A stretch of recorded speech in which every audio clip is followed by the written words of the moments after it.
in order. I think it'll be Anna first, then you, Okay, and then good. Fırat. Oh, good. Thank you. Just okay. Well, welcome to this conversation. I'm William Law, the editor of Arab Digest, and I'm looking very much forward to an exploration of Qatar's relations with its GCC neighbors, with the region, and with the United States and other countries. I thought, first of all, I'll acknowledge the efforts and the contribution of Gulf State Analytics in Washington and of DİPAM, the Center for Diplomatic Affairs and Political Studies in Istanbul. Before I go to introducing my distinguished panel, I thought just a bit of a context, because Qatar has always had sometimes acrimonious and always very interesting relations with its GCC neighbors. Really, if you go back many years, there was a border dispute that went on for decades. It was finally only resolved in 2008.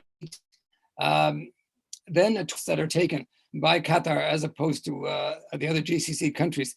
Qatar, broadly speaking, supporting the popular protests and the revolutions in Tunisia and, of course, Egypt, Libya and Syria, whereas the other Gulf states, and particularly Saudi Arabia and United Arab Emirates, quite shaken by the Arab Spring and concerned that it could potentially spread to their region. And of course, Bahrain experienced its own uprising, which was crushed with the assistance of Saudi and Emirati troops, went down that causeway into Bahrain from Saudi Arabia, from the eastern province.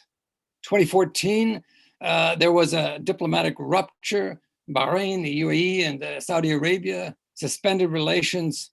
And it was really only thanks to the shuttle diplomacy of Sheikh Sabah, of the Kuwaiti Emir, who, you know, was an elderly man, but he worked very, very hard to end that particular dispute. The dispute was over allegations that Qatar was a sponsor of terrorism. The Saudis were angry about Al Jazeera, as they had been for many years. And of course, Abu Dhabi in particular, and Mohammed bin Zayed, very much concerned about the Muslim Brotherhood. And they saw Doha as a kind of nest of brotherhood people and supporters.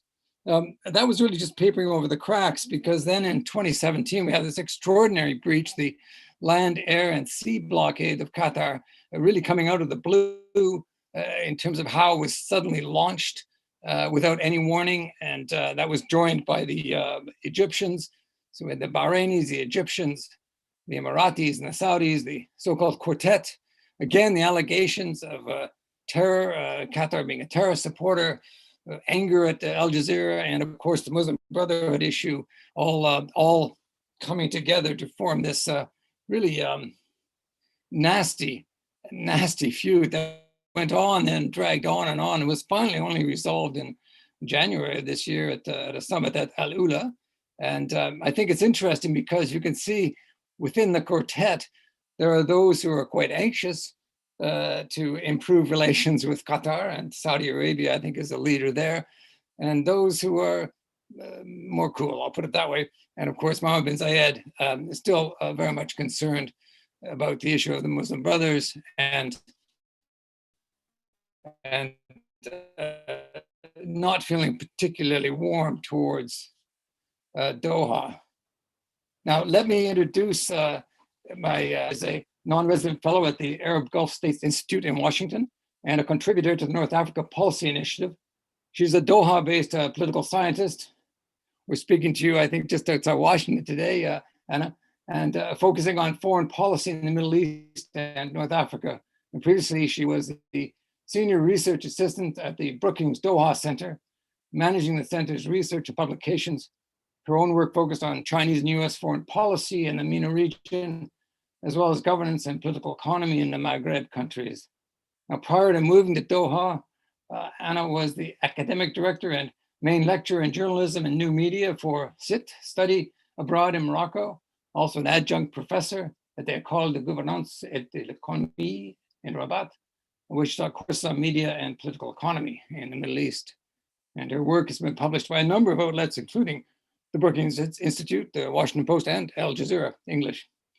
Dr. Mahjoob ZWEIRI is the director of Gulf Studies Center. He's an associate professor in contemporary politics of the Middle East at Qatar University. Before joining Qatar University in 2010, Dr. ZWEIRI was a senior researcher in Middle East politics and Iran at the Center for Strategic Studies, University of Jordan. He was also a visiting professor at the School of Government and International Affairs at Durham University from March 2003 to December 2006. He was a research fellow and then a director of the Center for Iranian Studies in the Institute for Middle Eastern and Islamic Studies at Durham University. Dr. ZWEIRI has more than 60 publications in the area of Iran and contemporary Middle East history and politics. And Dr. Fırat ORUÇ is an assistant professor of world literature at Georgetown University School of Foreign Service in Qatar. His research and teaching specialties center on the multidisciplinary intersections of modern world literature, post-colonial global literature, cultural and literary studies of the Middle East, translation studies, and world cinema.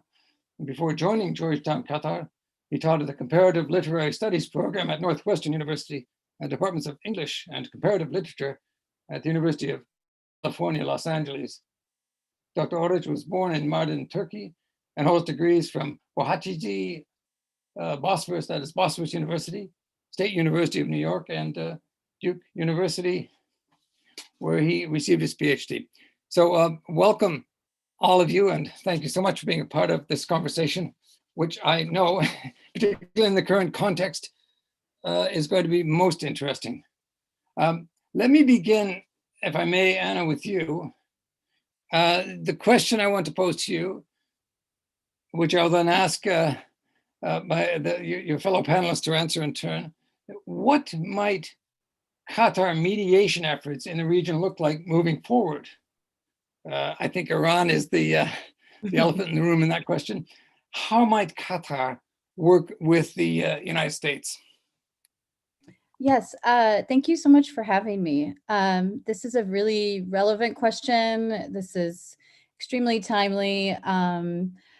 Mostly, I would argue that Qatar's foreign policy strategies of hedging, balancing relations with competing regional and global powers, intense diplomatic activity, and international branding efforts will continue and even intensify thanks to the signing of Al-Ula in January, and especially in the lead up to the 2022 World Cup.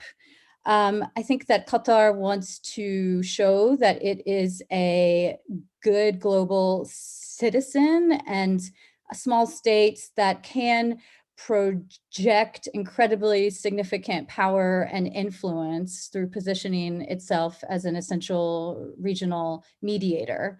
I think Qatar also wants to continue to assert itself as a Middle East center for finance, media, athletics, education, and Arab culture.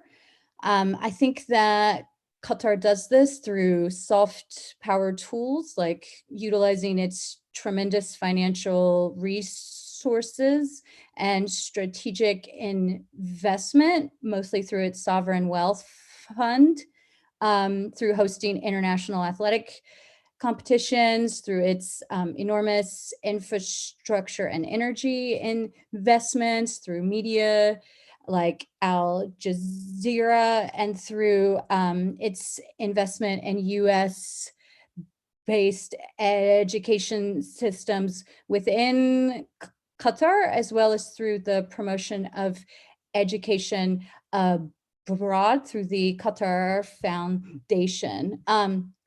But more specifically, kind of post Al-Ula, I think, as many of us know, Qatar seems particularly focused on regional mediation efforts, especially between the US and Iran.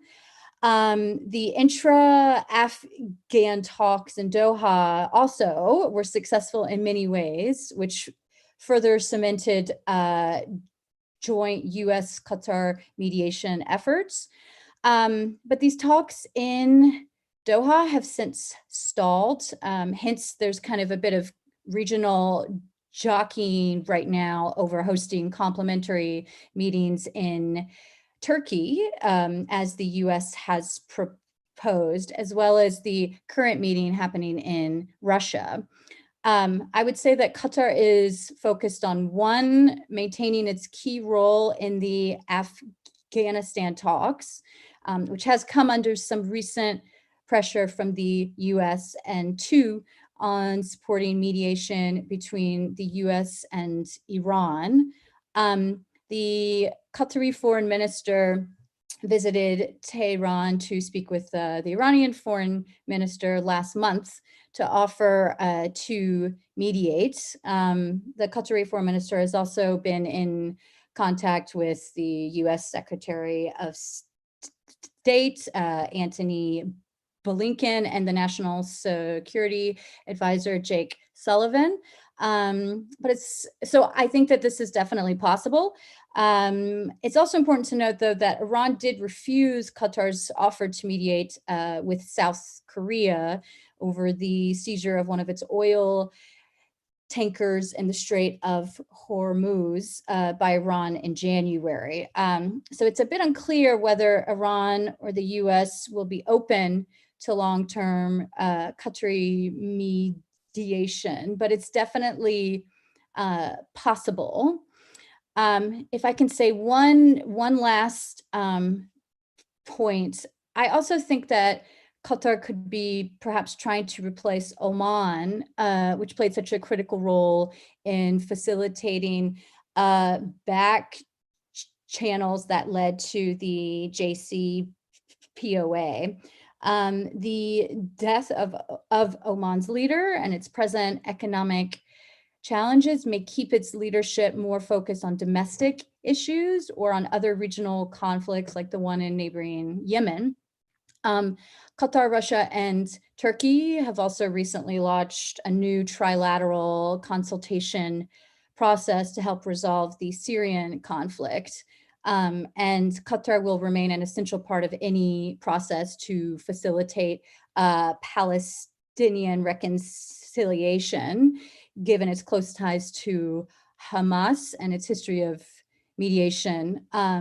Qatar could support Russia's recent efforts also to act as a broker between Israel and Syria on the one hand, as well as between Israel and the Palestinians. Qatar has a long history of mediation efforts in Yemen, Palestine, Sudan, Lebanon, and elsewhere.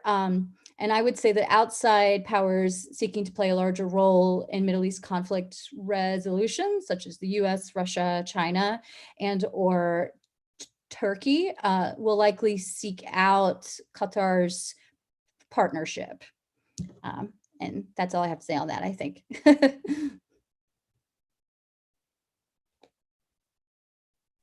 That's a terrific way to kick us off, and you raise many interesting ideas, which I want to explore. Dr. ZWEIRI, I'm interested in the thought that Oman could be supplanted by Doha as the United States and President Biden move or attempt to move towards a JCPOA 2.0. What are your thoughts on that, and more broadly on the positioning now that the feud has been patched up? Thank you for having me. I think what we need to remember in such circumstances, that what brings Qatar to the table, the fact that Doha believes that the region is not ready for any kind of confrontation or war or any kind of escalation is not the interest of any player in the region, even interest of the United States. I think that's the base. That is the the understanding of Doha. And based on that, I think the discussion with Tehran took place, and the discussion with Washington, that if you both both capitals, Tehran and Washington. If you are not interested in confrontation, so there is an exit strategy. If you want to build on what was happening between with the effort of Oman, Doha is not competing on that floor. Is ready to help. But the fact that all parties should stick to the principle, which is negotiation, dialogue, instead of confrontation. That is the base of the discussion. The second element we have to keep in mind in this context, I think the idea of mediate or the concept of mediation, according to the Qatari foreign policy, is not always, you cannot, it's not an Excel sheet, you can apply it on all cases. Every case had its own circumstances and identifications. In the case of Iran, it's obvious that having a door open with Tehran is absolutely beneficial to the United States. It's beneficial to the region, and I think in June 5th, when blockade imposed on Qatar, Tehran was positive to help Doha, and I think Doha has not forgot this to Tehran. And based on that, Doha intervened to say, look, you are under sanctions and under blockade, nearly, or we were under that 3 years, so we have something in common. I can understand your suffering and what you are facing. Let's work together, at least help you. Let's help you to reduce the pressure from Washington. I think that's also important on understanding Doha position. And I don't believe that there is a competition between Doha and Muscat. I think there is a completion. Doha is trying to help, especially considering the situation in Oman after Sultan Qaboos, and the new Sultan is just trying to organize his own cards on the table, try to identify the priority of the country under his leadership. So it is sort of helping, because also there is an interest to maintain a good ties with Oman. Oman did play an important role in the last 3 years in particular to help Doha. I think also Washington itself has interest to benefit from this kind of open door between Doha and Tehran, because Doha did develop a very interesting relations with Tehran since 2008. It's not today. You speak about nearly 13, 14 years. So there is a history of relations, and there is also a better understanding of how to handle the whole foreign policy of Iran in the region. And I think if you consider the fact that under Democrats in Washington, institutions more function rather than the individuals, I think Doha has developed these relations with the institutions, Department of State, Pentagon, everything, and those departments are function now under Democrats, and this is helping Doha to speak to the establishment, which is basically will never change by changing the individuals, and that is an I would say added value to the whole debate about what's happening when it comes to Iran. I think mediation to Doha is a soft power.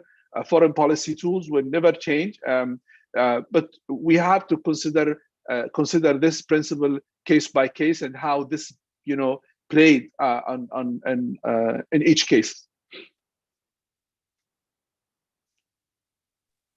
Thank you. That's again another very interesting contribution, and I think that your comments about Oman and the issues that as Anna referred to, and you, Mahjoob, that they've got things on their plate to deal with, and at the same time, I think that there probably is a good relationship between Oman and Qatar, and one in which they will say, look, whatever it takes, it is in our interest to get the JCPOA up and running again. We want to make that happen. Let me turn to you, Dr. ORUÇ, Fırat.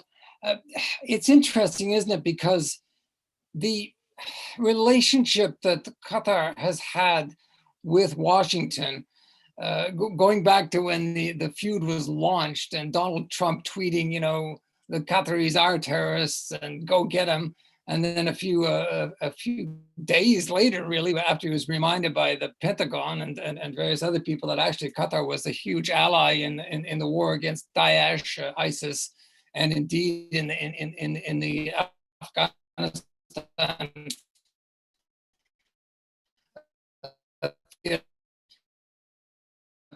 his engines. The relationship then got along, you know, reasonable and unpredictable precedents in the White House. However, at the same time, the relations with the Saudis and Emiratis somewhat strained, because I think that when Aramco was attacked, the facilities, Mohammed bin Salman thought America's got our back, and lo and behold, America didn't have their back. And I think that there is a kind of suspicion there, a lack of trust that perhaps exists.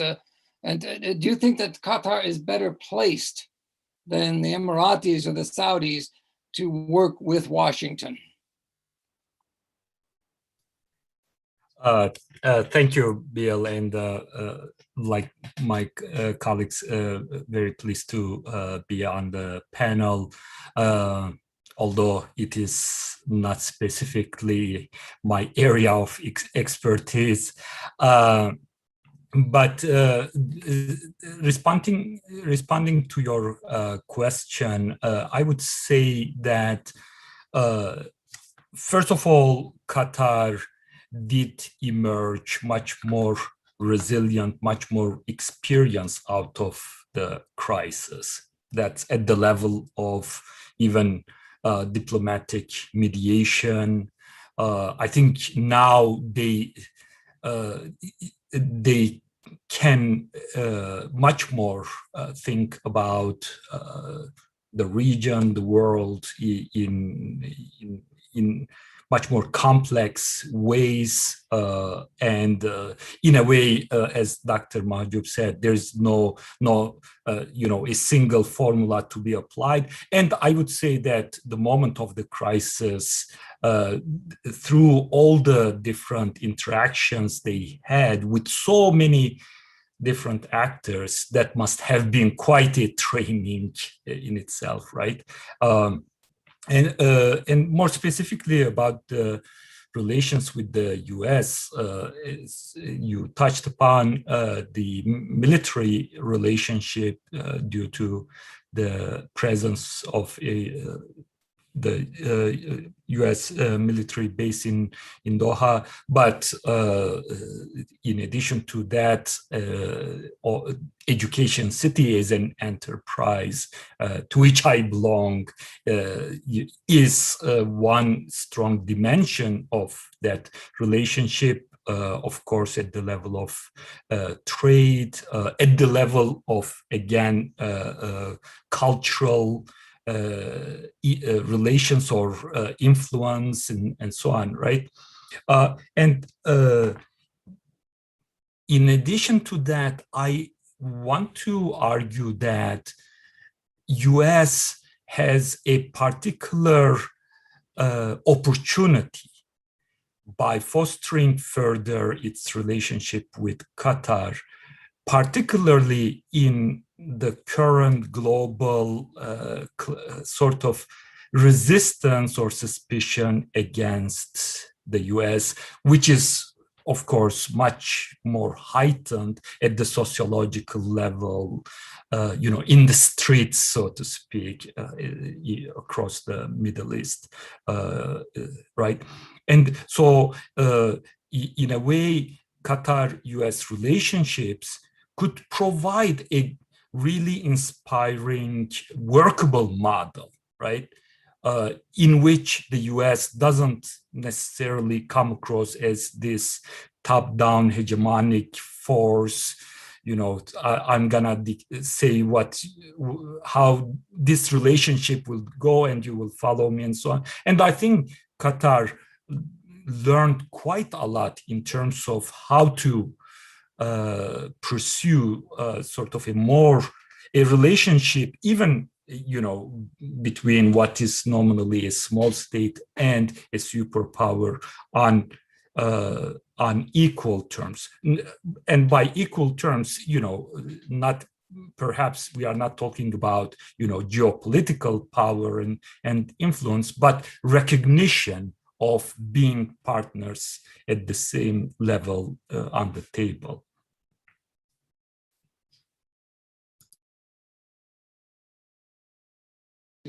There we go. Yeah. My apologies. I'm the one who forgot to unmute. Yes, I think that's very interesting. And Dr. Mahjoob also mentioned this, the door is open. I think that's a very interesting thought, one that America could exploit. And you've really added to that thought that there is an opportunity here. And I think that generally looking back on the feud, that it is a perception, certainly outside of the Gulf, that it was Qatar who handled it the best, that they were, to use the cliche, the adults in the room, and they were the ones that took the moral high ground, if you will. And therefore, as you say, through the feud, they've learned, the resilience and the soft power techniques that Qatar uses are, well, to an outside observer, a little more nuanced than, say, what the Saudis tend to practice in terms of their soft power efforts and their efforts to, for example, promote Mohammed bin Salman. I well remember when he visited here in London that they anointed taxi cabs with his portrait, and the Londoners were bemused to see these taxi cabs with the picture of Mohammed bin Salman stuck to the side. In any event, yes, I agree with all of you that there are opportunities here, and I think that Qatar and Doha are probably best placed within the Gulf to exploit them, not just to their own advantage, but to really the Gulf's advantage, and particularly in terms of this enormous challenge of getting the JCPOA moved off. Can you allow me? Can you allow me? There is a point where I think it's missed in the discussion. Talk about Oman and Qatar. Let me just bring what was happening on Taliban few days ago, when Russia intervened and called for a meeting, and then the Secretary of State asked for another conference in Turkey. You know what? It was clear that Doha sent a clear message to saying, look, we started this process. We are the original. We don't replace anyone, and we are not allow anyone to replace us. And that's what's happening. In a matter of 48 hours, statement comes from Russia saying that we are not an alternative of Doha negotiation. We are completing, and Doha was actually presenting in that meeting in Moscow. And also Istanbul did make it very clear that we are not replacing Doha's efforts. Actually, we are completing this, and Doha is still the center point and the focal point of Taliban's Afghanistan story. So I think it's very clear that Doha does not want to replace anyone and does not want anyone to replace it as well. Well said, well said. And it's interesting that they showed that muscle and to good effect. Let me move on, if I will, now to our next question, which is this. Will the goodwill from Al Ula lead to better ties between Qatar and regional competitors like the UAE? Specifically, how might relations improve between Qatar and the Quartet? What are some areas for greater cooperation and coordination? Lots to explore there. And Anna, I will begin with you. Yes, thank you so much. I would just like to first echo a lot of what I've heard, that my understanding as well was that these meetings happening in Turkey and in Russia are meant to be complementary. And I think that they signal also perhaps a slight shift in regional mediation efforts to make them as multilateral as possible. I think that on a bit of a side note, even if there is a lot of tension right now, as we just saw in Alaska between the US and China, I think it is telling that at the UN Security Council this week, the US sought out the support of Russia and China to call for a ceasefire in Afghanistan. And I think that while there is still much tension in several of these bilateral relationships, I do think that the US is newly recommitted to multilateral diplomacy, not just in the Middle East, but also globally. But to kind of go back to your specific question regarding kind of Qatar's relations with its neighbors after the signing of Al-Ula, high-level meetings are taking place. And I think this is to figure out some confidence building measures and how to meet the objectives of the agreement, which I would say is a positive sign.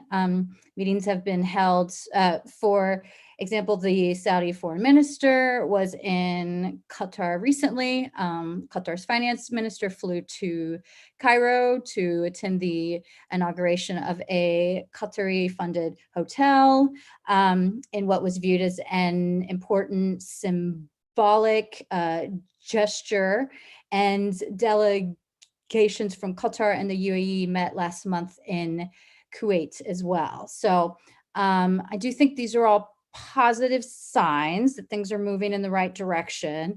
I think many others are worried that Al-Ula only sort of temporarily papers over a lot of the points of friction between Qatar and other GCC members. I think it's also important to remember that Al-Ula also calls for greater GCC economic integration and better coordination on security and foreign policies of its members.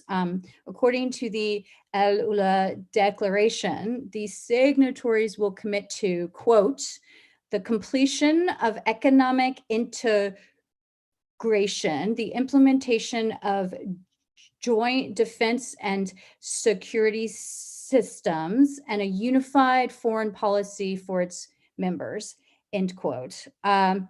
So the more independent-minded members such as Qatar, Oman, and Kuwait could have a difficult time with this, as they sometimes have.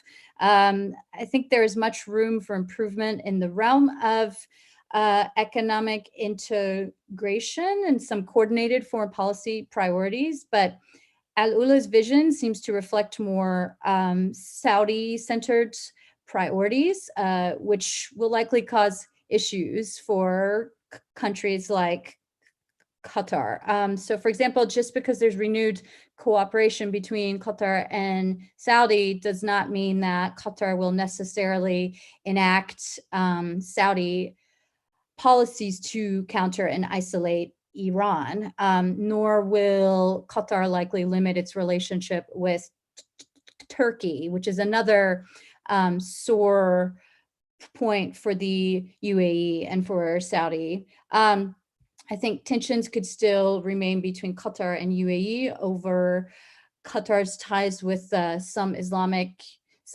Islamist actors and parties across the region, as well as over proxy competition and in conflict arenas such as Libya or Somalia, and kind of generally in the Horn of Africa and North Africa. The UAE-Turkey rivalry is also quite significant, and I don't think it will be going away anytime soon, even if we are in a period of what seems like more renewed regional calls for cooperation.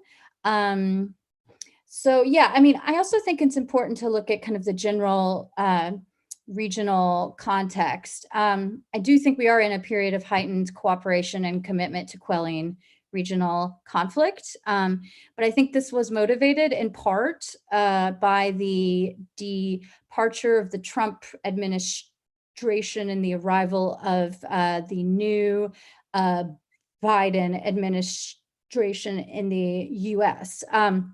And it's for this reason that I worry that much of this renewed cooperation will only sort of temporarily paper over the significant areas of competition and conflict. but obviously, I mean, since early this year, we've seen a lot of movement, not just on resolving the GCC crisis, but there also seems to be renewed calls for dialogue between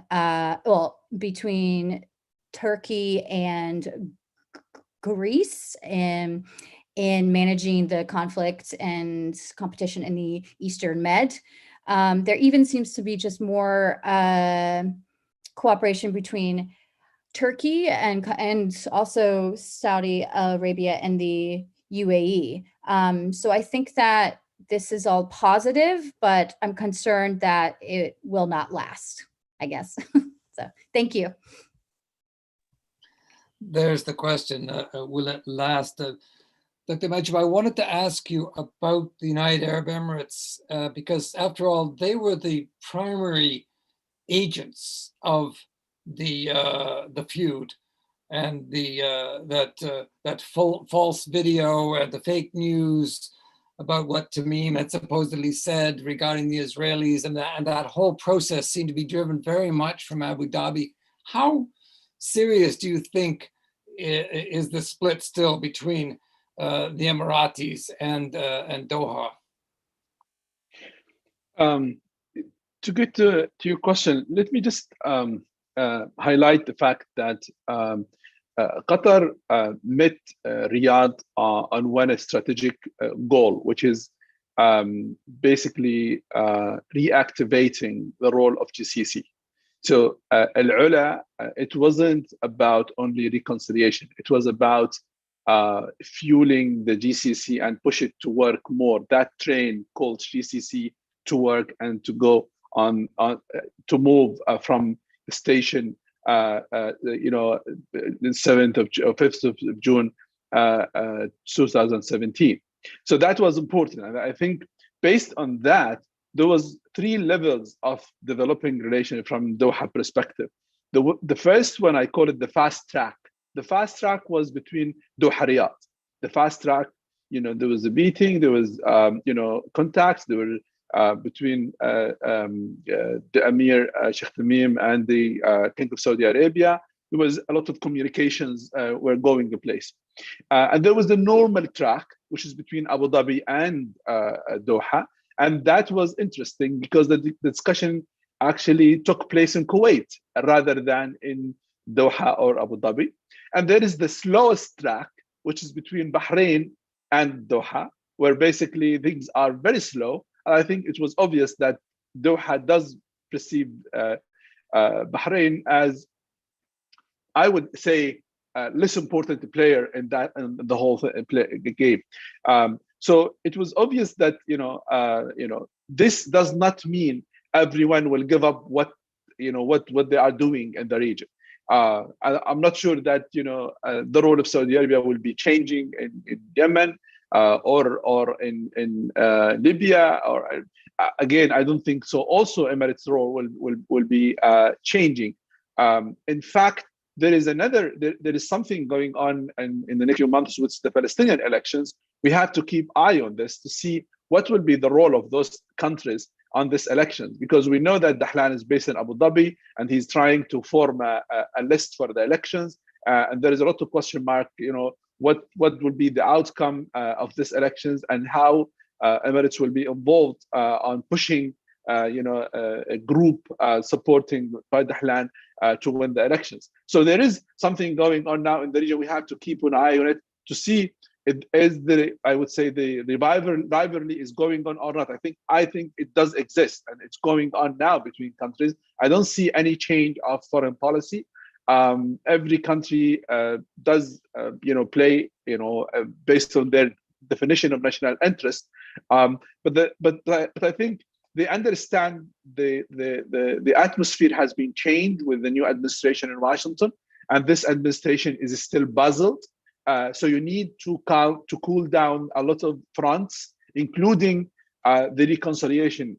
The reconciliation is an outcome of the victory of Biden, I think myself. So you need to cool down the situation because you need to figure out how this administration will deal with it.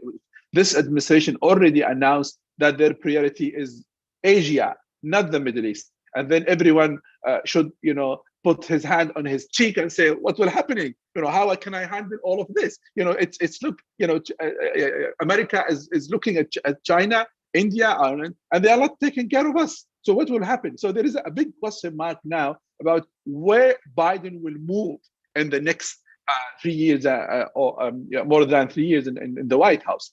I think, I don't see any dramatic change on the level on the bilateral relations. Things are very slow, generally speaking.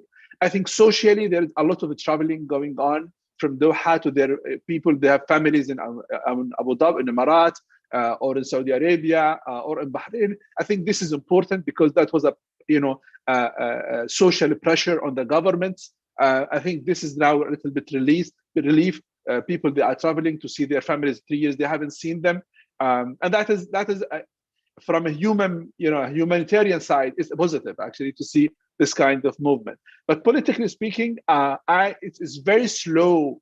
The progress very slow and very calculated from all parties. Thank you. I really enjoy the GCC train getting out of the station, and the fast track and the normal track and the slow track. I think that's a very interesting way to look at it. And equally, I think those challenges, Anna, that you spoke about, really, they've always been there for the GCC, haven't they? More economic integration, some sort of integrated security system, some foreign policy that addresses shared concerns. It's never happened before, and I have to say I'd be surprised if it happens now, but let's wait and see. I don't want to judge that. The other thing, and I wanted you to pick up on this, Dr. Fırat, and Mahjoob touched on it. This is the about the families, and now the opportunity that families can actually travel back and forth. And I think what people outside the region do not appreciate is just how deeply hurtful the feud was, because of the damage it did to families, and also it broke kind of cultural bonds, didn't it? That there were certain steps beyond which you did not go, and those steps were shattered by the quartet, really. And so I'm just, perhaps you could reflect on that a little bit, and how, the GCC really addresses those very deep wounds that are in some ways more profound than anything to do with the economy or military or security. Thank you, Bill. Indeed, what I was planning to contribute to this discussion was again from a humanist perspective, and looking at the crisis from a historical perspective, which I also very much is tied to the cultural connections that you just referred to, and the whole trauma when these cultural connections are broken with sort of the violence of various political maneuvers and games or conflicts, right? And I think from that perspective, one thing that we must keep in mind is that that perhaps we can start with not exceptionalizing the most recent crisis in a way. Historically speaking, even the practice of blockade and embargo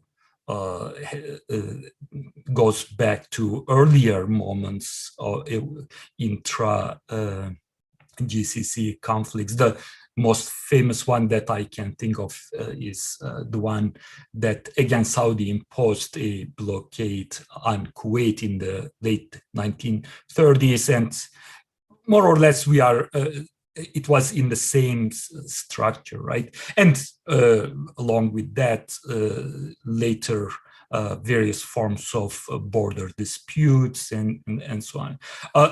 So, but we can look at this sort of more dark moments in history and perhaps think about the future in a more pessimistic way. But over and over, what especially after things are resolved and so on, what everyone sees is that there is no other choice but some peace, some stability, some mutual understanding, precisely because history, all these historical connections put these countries in an almost, separable historical trajectory, right? And even, in a way, the whole relationship with Iran and the Gulf, I think, is part of that history, right? You cannot just simply imagine a certain political border and, box people in the way you would like to, right? But I would say one thing that I have observed, and perhaps more based on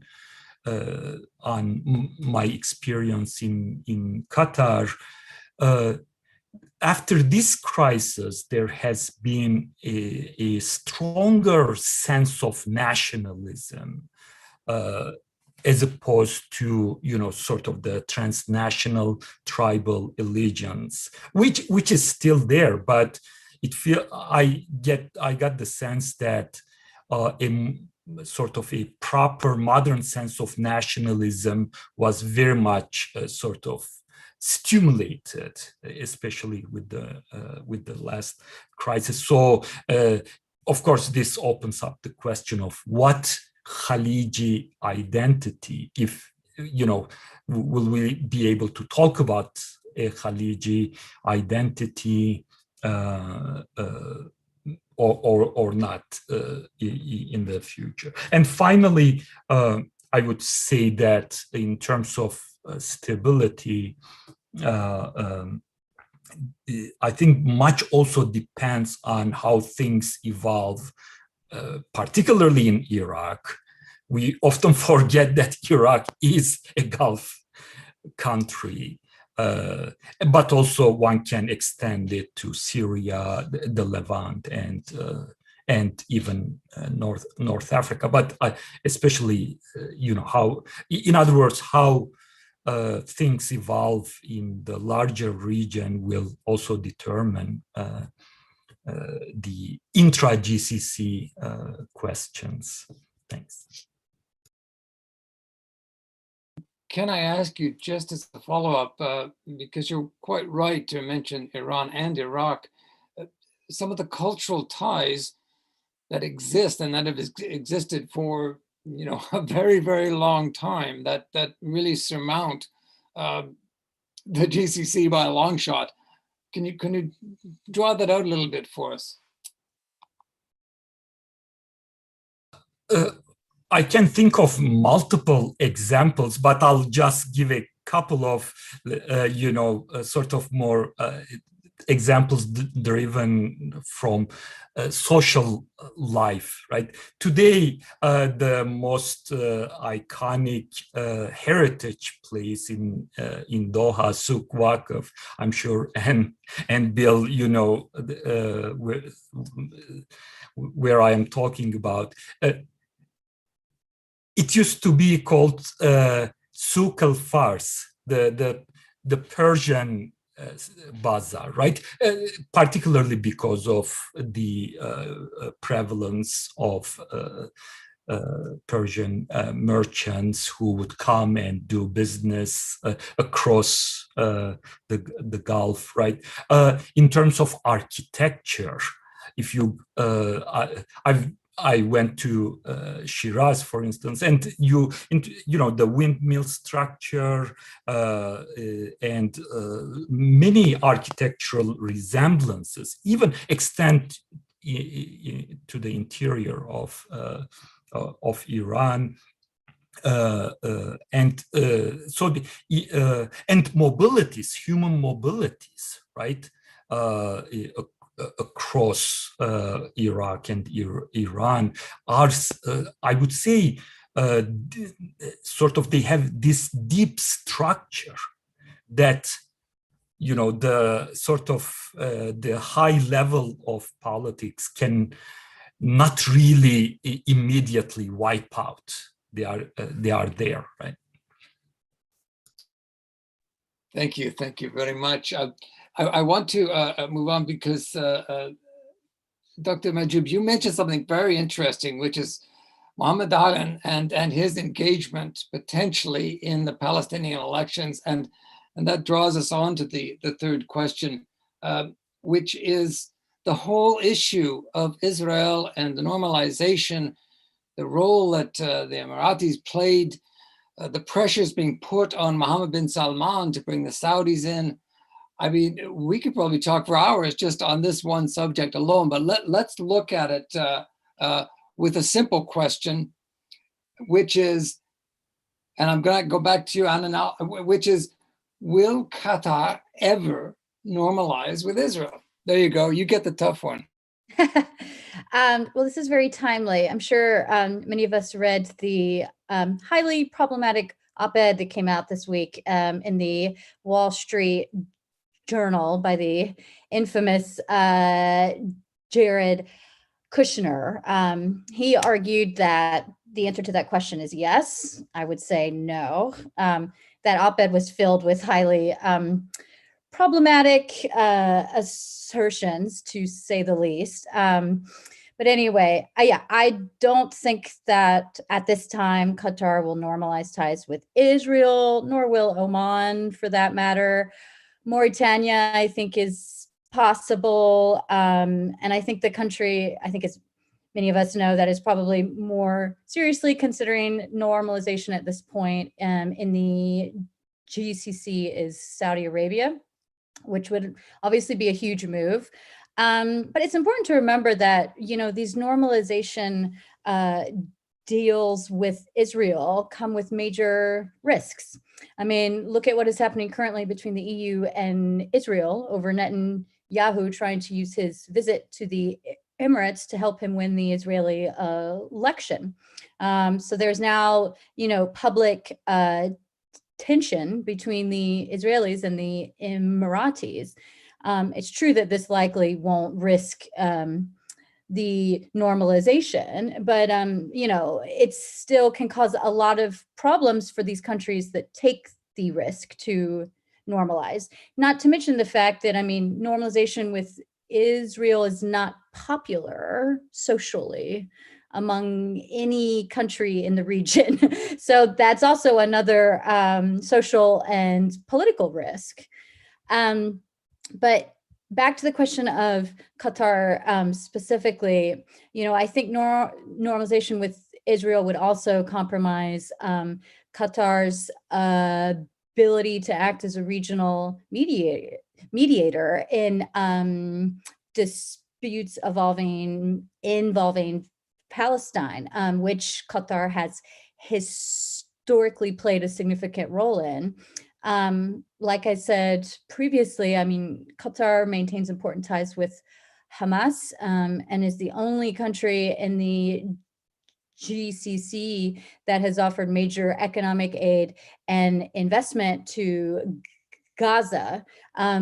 Reports say that Qatar has supplied more than $1 billion US of aid to Gaza between 2012 and 2018.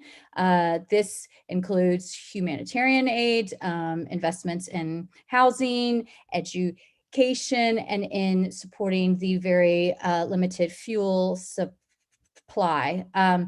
I also think even if Qatar was open to normalization, I think Israel is hostile to much of Qatari foreign policy, including its ties with Turkey and Iran, among various other issues. No doubt the normalization deals with Israel are attractive for many countries because of the opportunities they offer in the fields of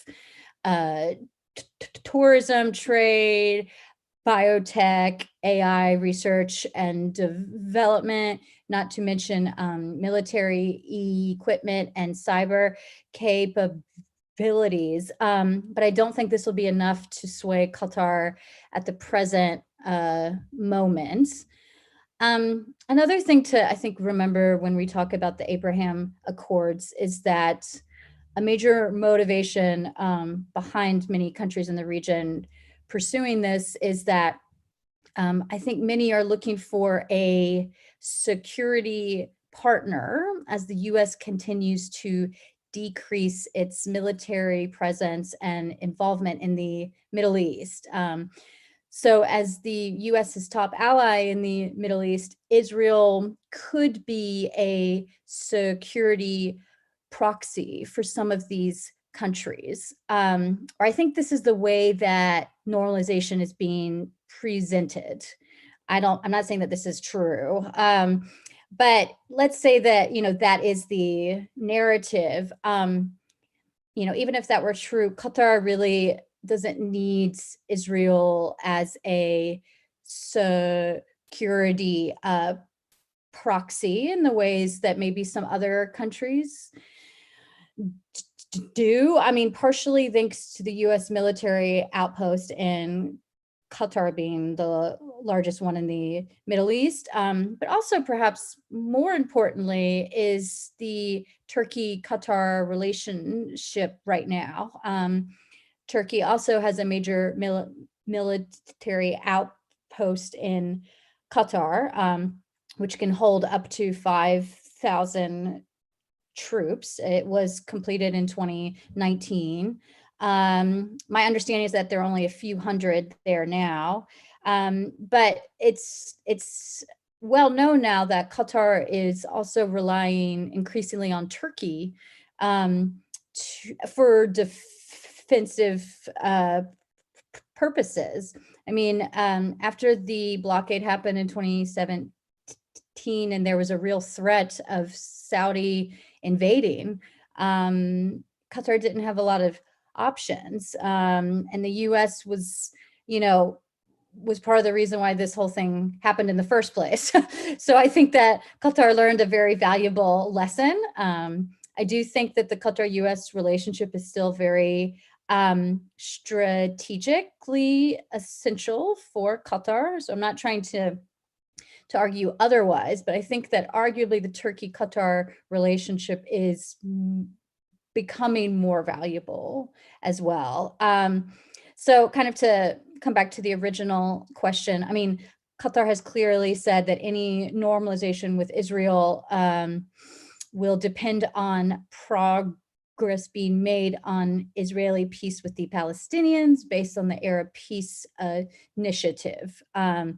So Qatar has made it clear that it will not pursue policies that could further undermine efforts for Palestinian statehood. And I think many of us believe that the Abraham Accords directly undermine those efforts. So I don't think that anytime soon will Qatar be normalizing. No. Thank you. Thank you. And you raised that interesting point about in the very early days of that blockade, because I was there shortly after it was launched and talked to several Qataris who were genuinely concerned that the Saudis were about to come across the border. And I think we have to give credit again to Sheikh Sabah, who at a very elderly age was doing shuttle diplomacy to prevent that very thing happening. And it's much closer, I think, than anybody realized at the time. So that's a very important point to note. I want to move on now to Dr. Mahjoob. Now you've raised that issue about the Palestinian elections. The Qataris have a stake in the Palestinian struggle. Some would say a much more credible stake than perhaps some of their other GCC neighbors. What do you think? Do you think that the UAE is trying to muscle in here because Qatar has supported Gaza, has committed to humanitarian aid, is paying the salaries of civil servants, and the Israelis are very happy that that's going on because it keeps things calm from their perspective. What do you think? I think what's happening now when concerning the Palestinian elections is part of this rivalry, unseen rivalry. And I think it's obvious that what's different these days is the Emirati government trying to hiding themselves and be on the back seat and trying to just observe. However, Mohammed Dahlan is and his I would say group is playing on the ground. But let's look at the whole issue of the relation between Qatar and Israel, and look at how Qatar perceived the issue of relation with Israel.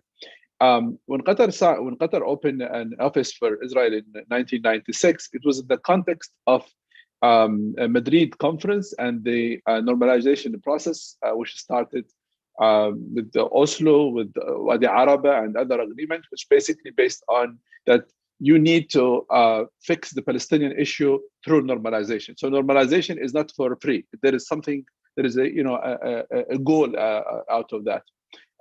Normalization, Abraham agreement is not about this. It's about anti-Iran coalition. It's about security. It has nothing to deal with the Palestinian. It undermined, I agree with Anna, it has undermined the whole right of the Palestinians and having the Palestinian state. So there is different direction of the normalization started 1992 and the normalization started 2 years ago. Different direction, different tools and different circumstances. And I think it was influenced by anti-Iranian campaign and also by the security concern of those countries. So based on that, I don't believe Doha will be interested in having such thing. Doha has identified two things. If peace does not guarantee the Palestinian rights, there is no meaning of peace. And here they meet Saudi Arabia by saying, the Beirut Initiative 2002 was at the table. It was for peace, and Israel does not recognize it. So why we have to play with Israel if Israel has different rules? The other thing, Doha does not hide that they have a communication with Israel, and every support went to Gaza is going through Israel because Egypt is blocking the borders. So they are not hiding themselves of sort of communication with Israel, and the $1 billion Anna was mentioned, and it's gone through Israel. It's not gone over the sky. It's obvious that Israel was involved, regardless who the nature of the government of Israel. And I think Doha is not ready to compromise on its image in the region. It was a mediator, a balanced mediator, playing a positive role in the region. And this is something where they will not compromise on that. This gives them a power. Others, they don't have it.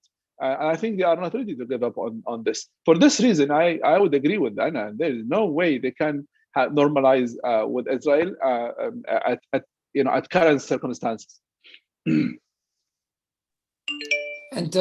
how seriously do you take Mohammed Dahlan? Because some would regard him as somewhat of a sinister player in the Gulf. Do you think he would seriously engage in the Palestinian elections? And if so, what would that mean? And how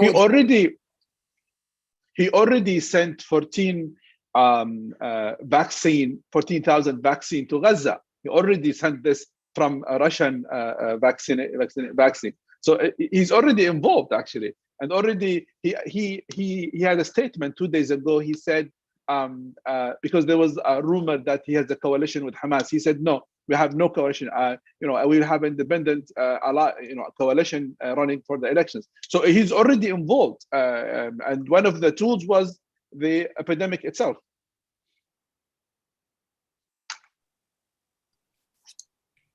Dr. Fırat, that question about Israel and Qatar's relations, as has been already mentioned, that Qatar and Israel have had these informal relations for quite a long time.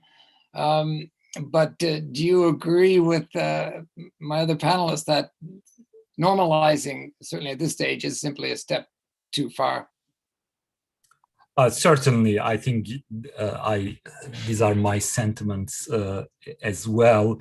And to me, it may sound like a basic question, but each time I hear the word normalize, I inevitably have to ask, what is the norm or normal we are talking about, and when was that, right? Where was that, and so on. And I think this is quite a complicated question. I would say, perhaps since 1948, the sense of the normal, can we even talk about any sense of the normal, right? Of course, that's, we don't want to sort of leave everything in some sort of deadlock, and certainly, there must be sort of a collective effort, both regional and global, to be able to come up with a working language, a working framework. And in a way, this brings me to my second point. Whatever at the end of the day we mean by normalization, that must generate some conviction, some persuasion. In other words, it needs to be a convincing normalization, and again, especially at the sociological level, right? I'm very, very pessimistic about any sort of political deal up there, even when the Palestinian sort of political elite, including Dahlan or any others, just strike a deal and they think that it's gonna work. That's really an illusion. And as myself as a teacher, teaching in any given class, students from at least 20 and sometimes more countries, each time the recent sort of normalization efforts come to the fore, for me it is quite striking not to see a single young individual, right, who is just in his or her initial stages of making sense of the contemporary world and so on, not convinced by, for instance, what happened between UAE and Israel and many other sort of so-called political deals. So I'll leave it at that. But yeah, that's very interesting. I'm reminded of a song by a Canadian musician called Bruce Cockburn, and it was called "The Trouble with Normal Is It Always Gets Worse." So let me come back to you, Anna.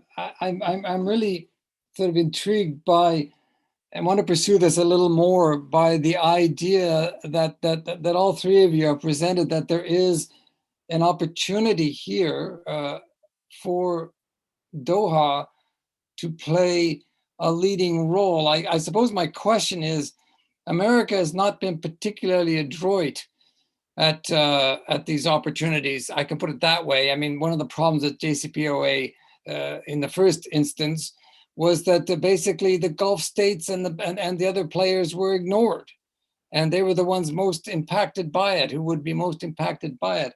Do you think that the Biden administration, and I think that Dr. Mahjoob made the point that institutions are back and functioning again? Thank goodness, because that article referred to by Jared Kushner, he said, "Oh, it's all just real estate deals." That's indeed how he looked at it. Well, no, there are actually real people here, Mr. Kushner, and real people's lives are being severely damaged by your real estate deals. But my question to you, Anne, is the Biden administration adroit and nuanced enough to pick up on these opportunities, to perhaps look at Doha and say, yeah, I think we can work with you in a meaningful way? I think there are 2 points I want to make. One is there has definitely been a shift in rhetoric between the Trump administration and the current one, for sure. I think most of us are on the same page about that. They're talking more about multilateral cooperation. They are talking more about just diplomacy. They are talking more about human rights. So all of this, I mean, this definitely marks a shift from what we have seen over the last 4 years. In terms of policy style, the style is also quite different as well. So under Trump, you obviously had, what many people have called kind of a very transactional, chaotic, sort of aggressive and very myopic and sort of short-term foreign policy that obviously just lacked nuance and logic often. And I do think that the policy style of Biden's foreign policy team is definitely a step up. So I think all of those things are positive. But then the question is kind of the substance, right? The actual substance of the policies. And I think the Biden administration has made it clear that they're really in the process, for the most part, of reviewing a lot of stuff. And so I think there actually haven't been huge policy changes as of yet. But with obviously some notable exceptions, such as the designation of the Houthis as a foreign terrorist organization. I mean, Trump did that at the very end of his term, and they've reversed that pretty quickly.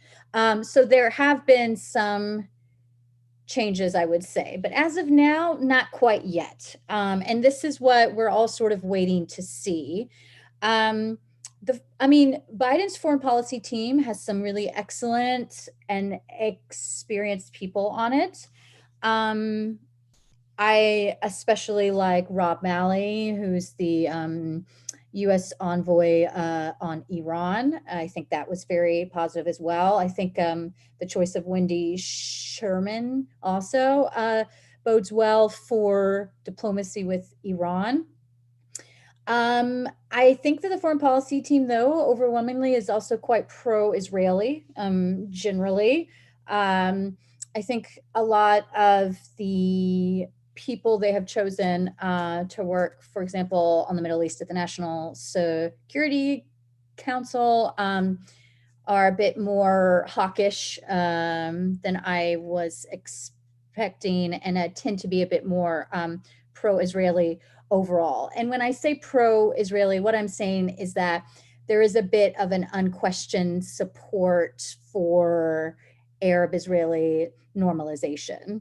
Blinken said very clearly in his confirmation hearing that they were going to review the offers that were made in exchange, essentially, for normalization.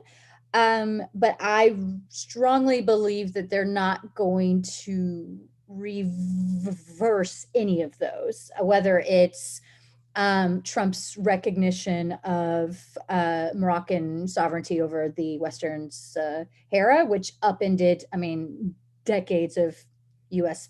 policy.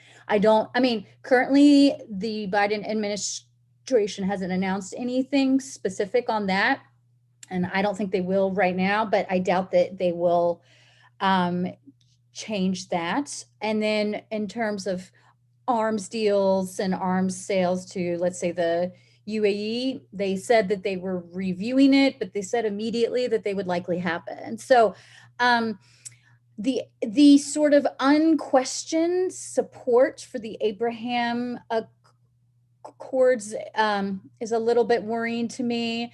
I agree with my colleagues that I think the Abraham Accords are also fundamentally about kind of creating this firewall against Iran. I mean, I think they're much less about peace and actually more about conflict and kind of setting up a regional sort of firewall to isolate Iran. And to be honest, I mean, the US efforts to return to the JCPOA are not going particularly well. It's very early. I know that these are incredibly slow and complicated processes, but I'm a little concerned about how well that will move forward, especially before the Iranian elections this summer.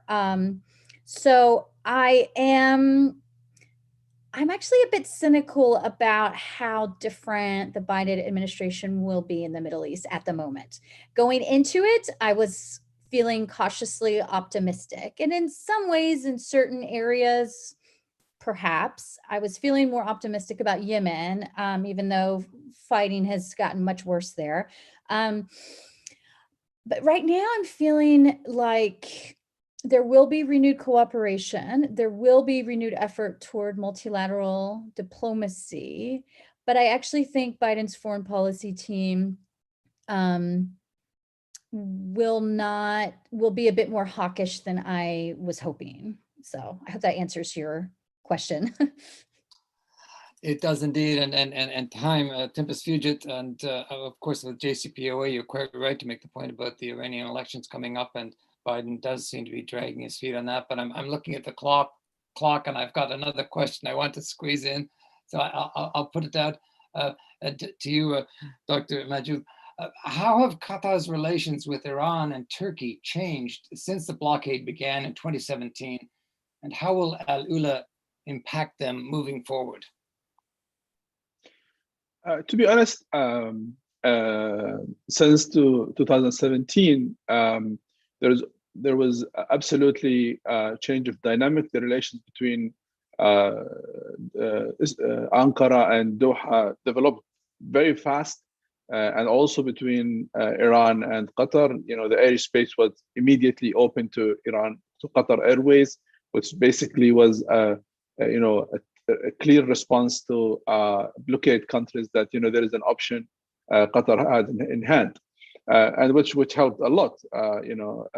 I'm sure without that airspace, none of us will be able to travel easily from Qatar to Qatar, as you know. What is interesting to me is even after Al-Ula, I don't see any change on these relations. I think Doha maintained its communication with Iran and also its ties with Turkey. Those are the alliances on the tough days. So there are the statements from senior governmental people in Prime Ministry that nothing will be changed when it comes to the relations. We are a sovereign state. We choose to whom we deal. We decide based on our national interest. Al-Ula is something different, and our relation with those countries is a different story. It's interesting to see that Saudi Arabia is actually want to buy drone from Turkey, according to President Erdogan a few days ago. So that tells you a lot. Actually, others are changing actually, rather than Doha when it comes to the relations with both Turkey and Iran. On the other hand, I would also want to highlight, and go back to the point raised by Anna about the Biden administration. I think Biden's administration, when it comes to the Middle East, is seeking partners and helpers. That is the opposite of his role in Asia. In Asia, it's obvious that his administration want to play in their hand and their team, and that's the reason he sent Blinken to China. And you heard what happened the last 2 days about the tough discussion between China and Washington. In the Middle East, he's looking for partners. He's looking for some players who can act on behalf of the United States or coordinate with the United States on different files, including Yemen, including Arab-Israeli conflict, including Libya, including Syria, including Iraq. And I think that, to me, will delay any action of his administration. I did predict that when it comes to Iran, I don't see any evidence that Biden will do anything concerning Iran before August 2021. And simply, now Nowruz is coming, then Ramadan, then summer break, elections in Iran 18th of June, then 2 months. So there is no interest to play with this, with Hassan Rouhani administration, and he is leaving, his office. So he has time, the Biden administration has time to look at who are the potential players, who are the potential partners, who can help us to open, and waiting until August. And because Yemen will rely on the new administration of Iran. When it comes to Arab-Israeli conflict, again, it has connection with Iran. Syria, the same thing. And that is the reason, to me, why I see Russia as trying to escalate its diplomatic actions, because this is a vacuum now. They want to fill it. They want to have a fingerprint on this, playing some roles in the region until the White House organize all of their cards on according to about the Middle East, and then put them on the table. So I see that we should not expect any serious movement from this administration before August 2021.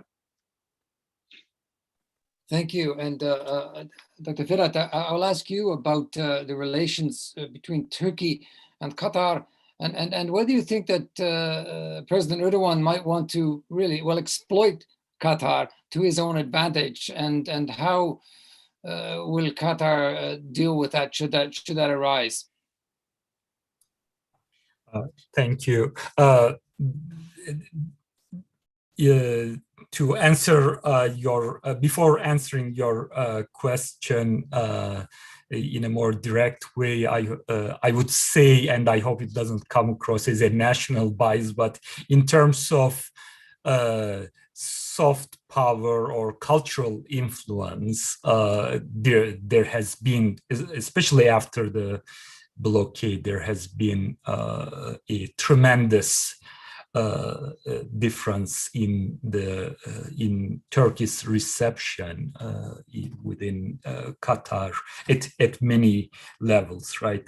But in addition to that, as you suggested, there has been a really important, momentous increase in economic ties, which, we tend to forget. But I have a data which says that bilateral trade volume increased from 340 million in 2010 to over 2 billion in 2019. So we are talking about in 9 years. And most of it, of course, I think it was accelerated after the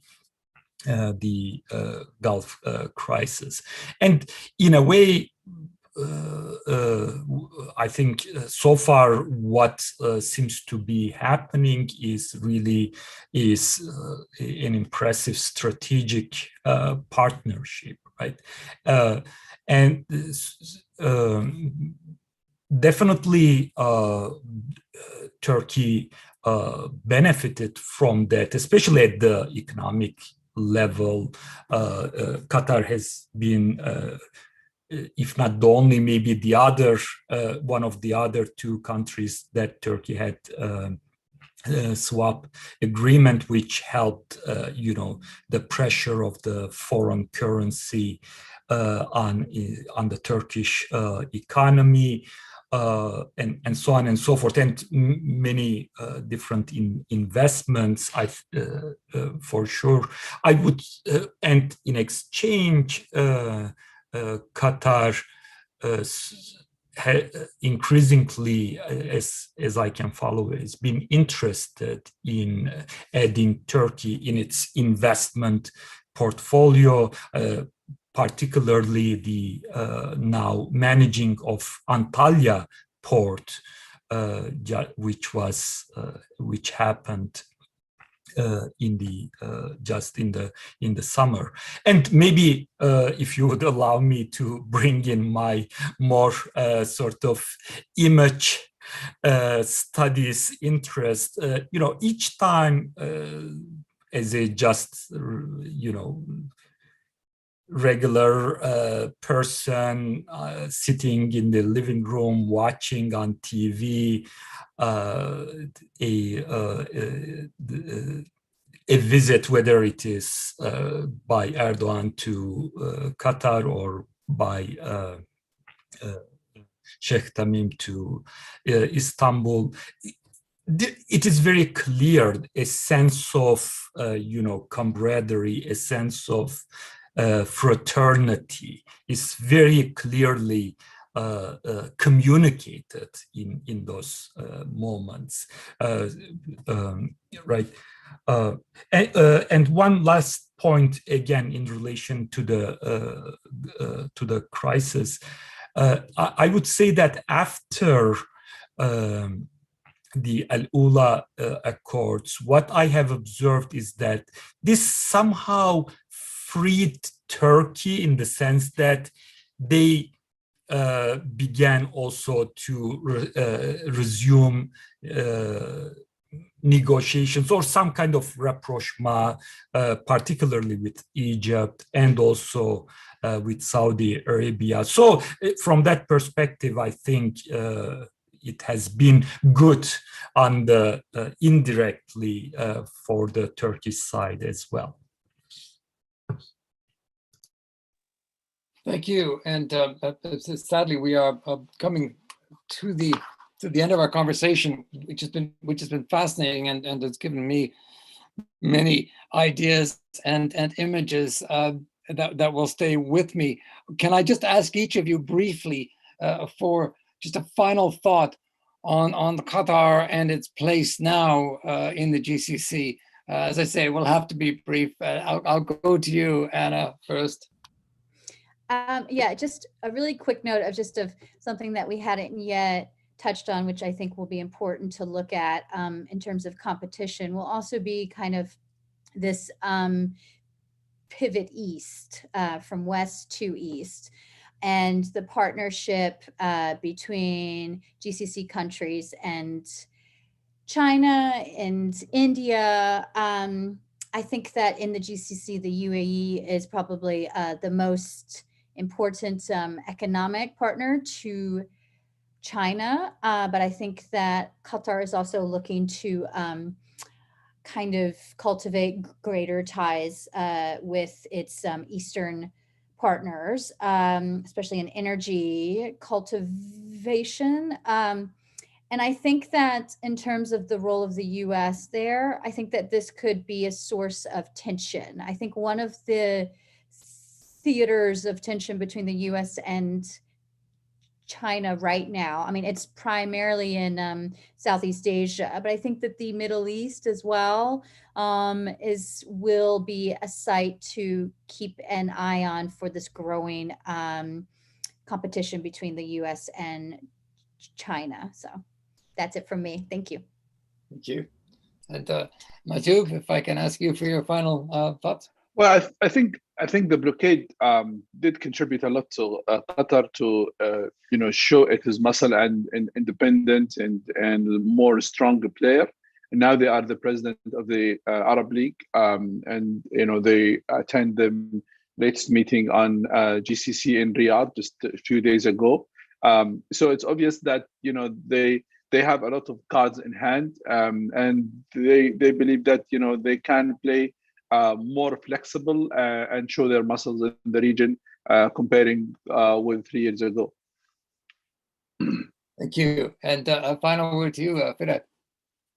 Very quickly, I would say in terms of spatial direction or geographic direction, I would put my bet on Indian Ocean rim, right? And to conclude, keep going, Qatar, keep sailing. Thank you. Thank you all very much. Anna Jacobs in Washington, Dr. Mahjoob ZWEIRI and Dr. Fırat ORUÇ in Doha. And also I want to thank DİPAM and Gulf State Analytics. It's been a very enjoyable conversation. I thank you all very much for giving me your thoughts, your wisdom, and your insights. Thanks again. Thank you. Thank you all. Thank you.